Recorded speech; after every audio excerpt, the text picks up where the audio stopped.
이번 시간에는 비디오 데이터에 대해서 같이 한번 살펴보도록 하겠습니다. 비디오 데이터다 그러면 이제 아날로그 데이터를 디지털에서 영상으로 표현하는 거를 보고 우리가 비디오 데이터라 그래요. 그래서 비디오 데이터 같은 경우는 대부분 용량이 커요. 커서 대부분 압축해서 전부 다 기록을 합니다.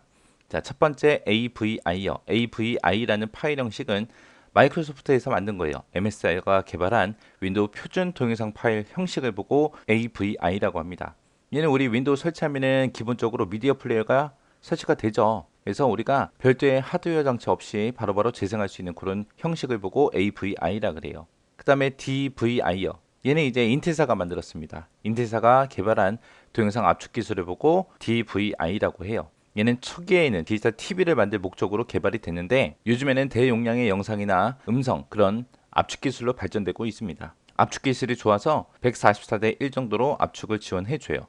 그리고 얘는 딜리버리 보드와 캡처 보드 이런 걸로 구성되어 있습니다. 딜리버리 보드가 뭐냐면은 얘는 주로 이제 데이터 압축을 하거나 아니면 재생을 시켜주는 그런 역할을 하는 보드가 우리 딜리버리 보드고요. 캡처 보드다 그러면 캡처 보드라는 거는 이미지 데이터나 아날로그 신호 그런 것들을 이제 디지털로 변환해주는 그런 역할을 하는 게 우리 캡처 보드라는 아이예요. 그 다음에 이제 퀵타임이요. 퀵타임 MOV. 얘는 이제 애플사가 만들었습니다. 얘는 이제 압축을 할 때 JPG 압축 방식을 사용합니다. 그리고 이 파일을 우리가 윈도우에서 재생시키려면은 퀵타임이라는 이 프로그램을 설치를 해야 우리가 재생을 할 수 있어요.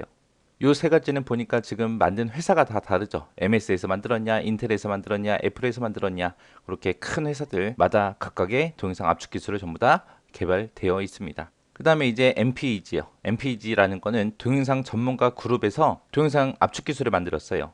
그래서 그거를 이제 국제 표준 규격으로 아예 정해서 쓰고 있습니다.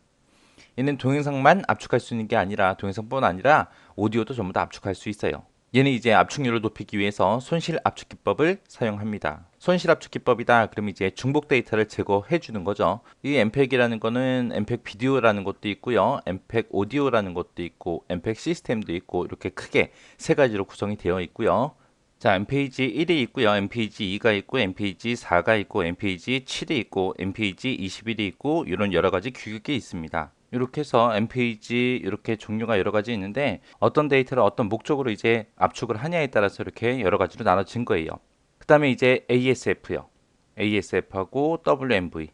ASF 같은 경우는 이제 인터넷을 통해서 오디오가 됐든 비디오가 됐든 생방송 수신이 됐던 이런 것들을 지원하는 마이크로소프트에서 만들어 놓은 멀티미디어 형식을 보고 우리가 ASF라고 그렇게 부릅니다. 얘는 이제 우리가 스트리밍 서비스를 사용하죠. 그때 이제 표준 기술 규격으로 정해 놓은 거예요. 얘는 이제 생방송으로 이제 수신하고 송신하고 해야 되기 때문에 용량이 작고 음질이 뛰어나요. 그래서 우리가 스트리밍 서비스를 이용하는 그런 인터넷 방송국에서 주로 사용하는 형식이 ASF.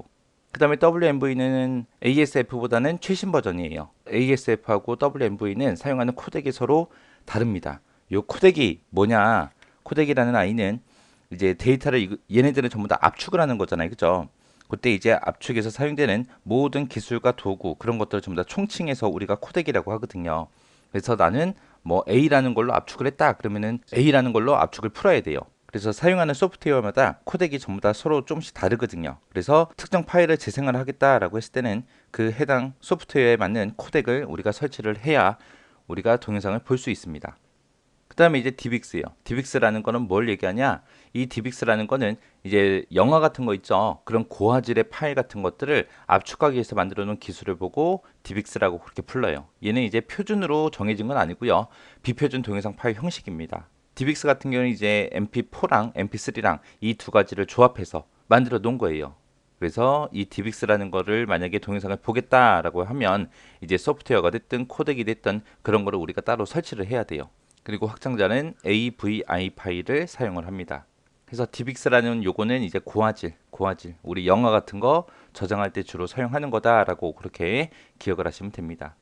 그 다음에 RAM이라는 게 있는데 얘는 리얼 미디어라는 그런 비디오 스트림 방식에서 사용하는 파일 형식이에요. 이 파일 같은 경우 이제 실시간으로 전송이 가능하고요. 파일을 내려받으면서 우리가 재생을 할 수 있습니다. 스트리밍 서비스를 제공한다는 거죠. 그리고 이 파일 형식을 열기 위해서는 우리가 리얼 플레이어라는 이런 프로그램을 우리가 설치해야 돼요. 이렇게 해서 이제 비디오 데이터에 대해서 알아봤는데 비디오 데이터 같은 경우는 거의 많이 나옵니다. 요 RAM이라는 거는 나온 적이 별로 없어요. 나온 적이 별로 없고 나머지 것들은 전부 다 많이 나왔었거든요. 그러니까 각각의 파일마다 이제 어떤 특징들이 있는지 그런 것들은 여러분들이 정확하게 기억을 하고 지나가셔야 됩니다.